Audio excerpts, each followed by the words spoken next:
മാതാപിതാക്കൾ ആശുപത്രി ICUവിൽ ഉപേക്ഷിച്ചുപോയ 21 ദിവസം പ്രായമായ കുഞ്ഞിനെ ഏറ്റെടുത്ത് സംരക്ഷണം ഒരുക്കുകയാണ് വനിതാ ശിശു വികസന വകുപ്പ്. ആരോഗ്യമന്ത്രി വീണ ജോർജിൻ്റെ നിർദ്ദേശപ്രകാരമാണ് ഈ നടപടി. മാതാപിതാക്കൾ തിരിച്ചു വരുമെങ്കിൽ കുഞ്ഞിനെ അവർക്ക് കൈമാറുമെന്നും മന്ത്രി അറിയിച്ചു. മാതാപിതാക്കൾക്ക് കുഞ്ഞിനെ വേണ്ടെങ്കിൽ നിയമപരമായ നടപടിയിലൂടെ കുഞ്ഞിനെ ശിശുക്ഷേമ സമിതി ഏറ്റെടുക്കും. കുഞ്ഞിന് ഇനിയുള്ള ചികിത്സ ഉറപ്പാക്കാൻ എറണാകുളം ജനറൽ ആശുപത്രി സൂപ്രണ്ടിന് മന്ത്രി നിർദ്ദേശം നൽകി.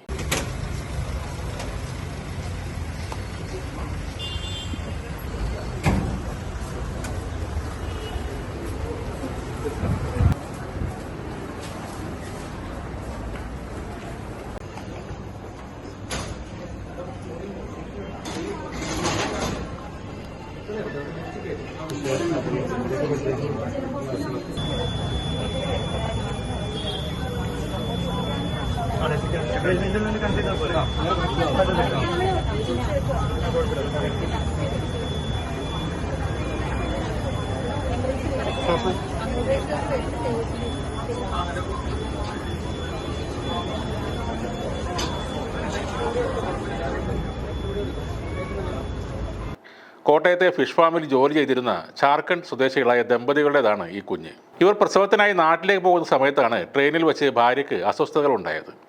തുടർന്ന് തൊട്ടടുത്തുള്ള ആശുപത്രിയിൽ എത്തിക്കുകയും പെൺകുഞ്ഞിന് ജന്മം നൽകുകയും ചെയ്തു. 28 ആഴ്ച മാത്രമായിരുന്നു ആ കുഞ്ഞിന് വളർച്ചയുണ്ടായിരുന്നത്. തുടർന്ന് വിദഗ്ധ ചികിത്സക്കായി കുഞ്ഞിനെ ലൂർദ് ആശുപത്രിയിലേക്ക് മാറ്റി. കുഞ്ഞിൻ്റെ പിതാവ് 2 ആശുപത്രികളിലുമായി മാറി മാറി നിന്നിരുന്നു. പിന്നീട് ആരോഗ്യനില മെച്ചപ്പെട്ടതിനെ തുടർന്ന് അമ്മയെ ജനുവരി 31-ന് ഡിസ്ചാർജ് ചെയ്തു. അതിന് പിന്നാലെ ഈ ദമ്പതികളെ കാണാതാവുകയായിരുന്നു. ആശുപത്രി അധികൃതർ ബന്ധപ്പെടാൻ ശ്രമിച്ചപ്പോൾ നാട്ടിലെത്തി എന്ന സന്ദേശം മാത്രമാണ് ലഭിച്ചത്. പിന്നീട് അവരുടെ ഫോൺ സ്വിച്ച് ഓഫ് ആയിരുന്നു. നമ്മൾ 28 ആഴ്ചയിലാണ് കുഞ്ഞ് അവിടെ ജനിച്ചത്. ഇപ്പോൾ ഏകദേശം 3 ആഴ്ചയായിട്ടുള്ളൂ. 31 ആഴ്ച കറസ്പോണ്ടിങ് വളർച്ചയായിട്ടുള്ളൂ. ഏകദേശം 1 മാസം കൂടി NICUവിൽ എന്തായാലും NICU കെയർ എന്തായാലും വേണ്ടി വന്നേക്കും.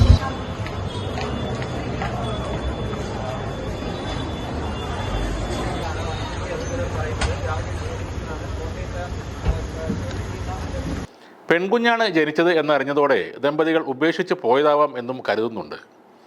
ബേട്ടി ബച്ചാവോ ബേട്ടി പഠാവോ എന്ന പദ്ധതിയുടെ 10ാം വാർഷികത്തിൽ പോലും നോർത്ത് ഇന്ത്യയിൽ പെൺകുട്ടികളോടുള്ള മനോഭാവത്തിൽ കാര്യമായ മാറ്റമൊന്നും വന്നിട്ടില്ല എന്നതാണ് യാഥാർത്ഥ്യം.